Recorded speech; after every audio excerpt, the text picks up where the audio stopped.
તો બાળકોને ચોકલેટ અને પેપ્સી આપતા પહેલા વાલીઓ સાવધાન થઈ જજો। રાજકોટમાં મોટી માત્રામાં એક્સપાયર થયેલી ચોકલેટનો જથ્થો ઝડપાયો છે।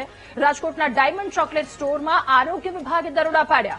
મોટા પ્રમાણમાં એક્સપાયર થયેલો ચોકલેટનો જથ્થો જપ્ત કર્યો છે। તો એક્સપાયર થયેલી પેપ્સીનો જથ્થો પણ આરોગ્ય વિભાગની ટીમે જપ્ત કર્યો છે।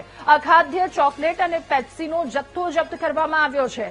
રાજ્યભરમાં અત્યાર સુધી નકલી પનીર ઘીના કિસ્સાઓ સામે આવતા હતા। હવે બાળકો સુધી અપાતી એ વસ્તુ ચોકલેટ અને પેપ્સી પણ કે જેનો અખાદ્ય જથ્થો સામે આવ્યો છે। વધુ માહિતી મેળવીશું। સંવાદદાતા શનિ આપણી સાથે લાઈવ જોડાયા છે। શનિ, રાજકોટથી આ ચોંકાવનારો કિસ્સો સામે આવ્યો છે। ચોકલેટ અને પેપ્સી આપતા પહેલા હવે વાલીઓએ સાવધાન રહેવાની જરૂર છે।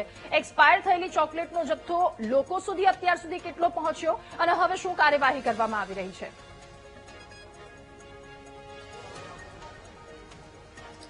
નેહા, જીતના વાત કરવામાં આવે, રાજકોટ મહાનગરપાલિકાએ રાજકોટ શહેરના લાતીપ્લોટ વિસ્તારમાં દરોડા પાડ્યા છે ને ચોકલેટના જે એક્સપાયરી ડેટનો આજે ગોડાઉનમાંથી ચોકલેટનો મોટી સંખ્યામાં જથ્થો છે તે ઝડપી પાડવામાં આવ્યો છે।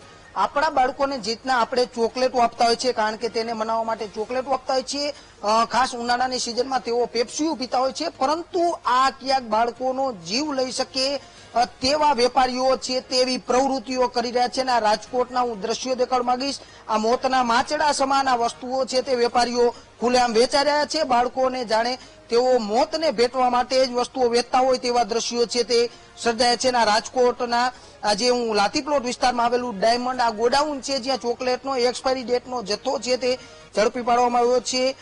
ત્યારે આ દ્રશ્યો છે, પેપ્સી, આ ચોકલેટો, તમામ વસ્તુઓ છે તે આજે બાળકો છે તે જેઓ માંગણી કરતા હોય છે કે અમને આ વસ્તુ આપો, પરંતુ આ લેતા પહેલા સાવચેત થઈ જજો। આ રીતના જથ્થો છે તે વેપારીઓ છે તે અહીંયા વેચતા હોય છે ને આ પકડાયો છે જથ્થો। મોટી સંખ્યામાં જથ્થાનું વસ્તુઓ છે તે રાખવામાં આવી છે। ખાસ રીતના હું આજે કેમેરામેનને કહીશ કે અહીંના દ્રશ્યો દેખાડવા માંગીશ કે લોકો જીતના બાળકો છે તે પેપ્સ્યુ ખાતા હોય છે, પરંતુ આ પેપ્સ્યુ તમારા જીવને જોખમમાં નાખી શકે છે। કેન્સર જેવા બાળકોને જીતના ગંભીર રોગો આવે છે તેમનું મુખ્ય કારણ છે તે બની શકે છે। આવા અનેક વસ્તુઓ છે તે રાજકોટના ગોડાઉનમાંથી ઝડપાઈ છે। અને આ દ્રશ્યો હું ગોડાઉનના જેટના આપને દેખાડી રહ્યો છું તે હું સૌથી પ્રથમ વખત દેખાડીશ। અહીંયા આપણી સાથે સાહેબ છે, તેમની સાથે સરવૈયા સાહેબ સાથે વાત કરશું, તેઓ શું કરી રહ્યા છે। સરવૈયા સાહેબ, અહીંયા આ ગોડાઉનમાંથી મોટી સંખ્યામાં જથ્થો પકડાયો છે, શું કહેશો?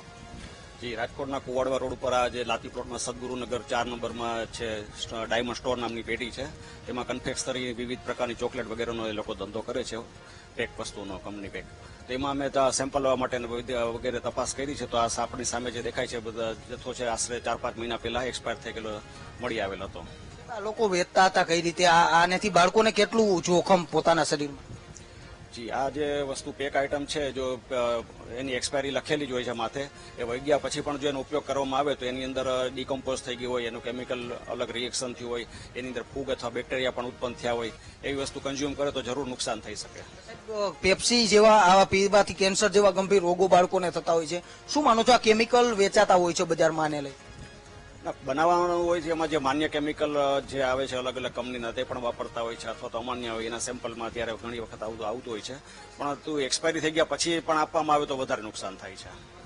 આ જીતના જથ્થો છે તે ઝડપી પાડવામાં આવ્યો છે। ચોકલેટ સહિતના તમામ વસ્તુઓનો જથ્થો છે તે પકડી પાડવામાં આવ્યો છે। ત્યારે હું આજે દ્રશ્યો દેખાડી રહ્યો છું કે માત્ર 1-2 વસ્તુઓ નહીં, પરંતુ આ હું હવે જે દ્રશ્યો દેખાડીશ, આ જે એપ્રિલ મહિનામાં જે જથ્થો છે તે પૂરો થઈ ચૂક્યો છે। આજે વેફર બિસ્કિટ કહી શકાય, આનો જથ્થો એપ્રિલ મહિનામાં પૂરો થઈ ચૂક્યો છે, છતાં પણ આ બાળકો માટે વેચવામાં આવતો હતો। આ જથ્થો શું આ લોકો અહીંયા વેચીને કરવા માંગી રહ્યા છે તે મોટો સવાલ ઉઠી રહ્યો છે। આ દ્રશ્યો છે, આજે બાળકોને અહીંયા જે પીરસવામાં આવતું હતું તેના હું આજે વેફર બિસ્કિટ, ખાસ બાળકો આ ખાવાના શોખીન હોય છે તે દ્રશ્યો હું દેખાડી રહ્યો છું કે આજે સ્થિતિ છે વેફર બિસ્કિટના ડબ્બાની, તે હું આ ખાસ આ જેતના આપ દ્રશ્યો જોઈ રહ્યા છો। ઓગસ્ટ 2025માં બન્યું ને એક્સપાયરી ડેટ એપ્રિલ માસમાં પૂરી થઈ ચૂકી છે, એક મહિનો માથે જ જઈ ચૂક્યો છે, છતાં પણ આવી વસ્તુઓ છે તે વેચાતી હોય છે। આ બાળકો માટે અહીંયા જે વસ્તુઓ રાખવામાં આવેલી છે તે હું દેખાડી રહ્યો છું। જો ગોડાઉનમાં હજુ તપાસ કરવામાં આવે તો મોટો જથ્થો છે તે હજુ પકડાઈ શકે છે, કારણ કે આ જે વસ્તુઓ છે તે ક્યાંક ને ક્યાંક વેપારીઓ માત્ર ને માત્ર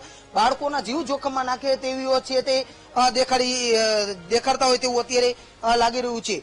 ખાસ નેહા, હું બીજા દ્રશ્યો, બાળકો જેટલા આંબલી ખાવાના શોખીન હોય છે, પરંતુ આંબલી ખાતા પહેલા તેઓ 100 વખત વિચારે, તેમના માતા પિતા 100 વખત વિચારે કે આવું એક્સપાયરી ડેટ વાળા જથ્થાઓ છે તે વેચી રહ્યા છે વેપારીઓ પોતાનું. આજે બાળકોને ક્યાંક આ દ્રશ્યો હું તમને દેખાડી રહ્યું છું કે આ બાળકો જયારે ખાય તો તેમનો જીવ જઈ શકે, કેન્સર જેવી ગંભીર બીમારીઓ થઈ શકે છે. ત્યારે આ જે વેપારીઓ છે તેને લઈને આજે તેઓ અલગ અલગ ચોકલેટો, આ આપણે જયારે પ્રવાસે જતા હોય, બહાર જતા હોય ત્યારે આવી ચોકલેટોને જોયા વગર લઈ લેતા હોય, કારણ કે વેપારીઓ પણ આ ડબ્બા ખોલીને દઈ દેતા હોય છે. પરંતુ આ દ્રશ્યો છે રાજકોટની વાસ્તવિકતા છે, જેટના બદામનો જથ્થો ઝડપાયો હતો, બાદમાં આવી રીતે અનેક ગોડાઉન છે તે પકડાઈ રહ્યા છે. જાણે રાજકોટના વેપારીઓએ મોતનો માંચડો ખોલી નાખ્યો હોય તેવા દ્રશ્યો છે તે સામે આવી રહ્યા છે. આ વેપારીઓને ફાંસીની સજા થવી જોઈએ અથવા તો જેલની સજા થવી જોઈએ. માત્ર ને માત્ર આજે જથ્થાનો નાશ નહીં, પરંતુ આ લોકોને સજા થવી જોઈએ તેવી માંગણી ઉઠી રહી છે. અહીંના વેપારી આપણી સાથે છે, તેમની સાથે વાત કરશું.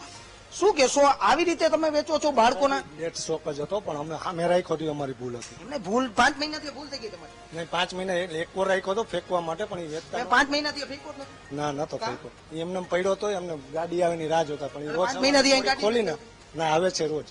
અમે ક્યારેક કામમાં હોય તો રહી ગયો ને એવું બધું હતું. એવું છે. આ પેપ્સીનો જથ્થો એમને ડેથ હતો, અમે એને બાદ કરીને એમ પર મૂકવાની વાત હતી કે આ ફેંકવાની જ છે. એટલે હું તમને કેટલાય વેપારીઓનું કહું કે અહીંથી તમે બિલ હું દેખાડું, તમે માનશો? નો માનો, સાચી વાત છે સાહેબ. તમે કયો એ બધું તમારી ભૂલ જ છે, 100% ભૂલ છે. આ મારી જ ભૂલ છે. આ મેં ચેડા કર્યા ગણાય. દિલથી યાદ રાખો, તમારા બાળકોને બોલું છું, મારે 2 છોકરીઓ છે, એને કોઈક આવું આપે તો હું નો સહન કર્યું, મારે નો વેચવું જોઈએ.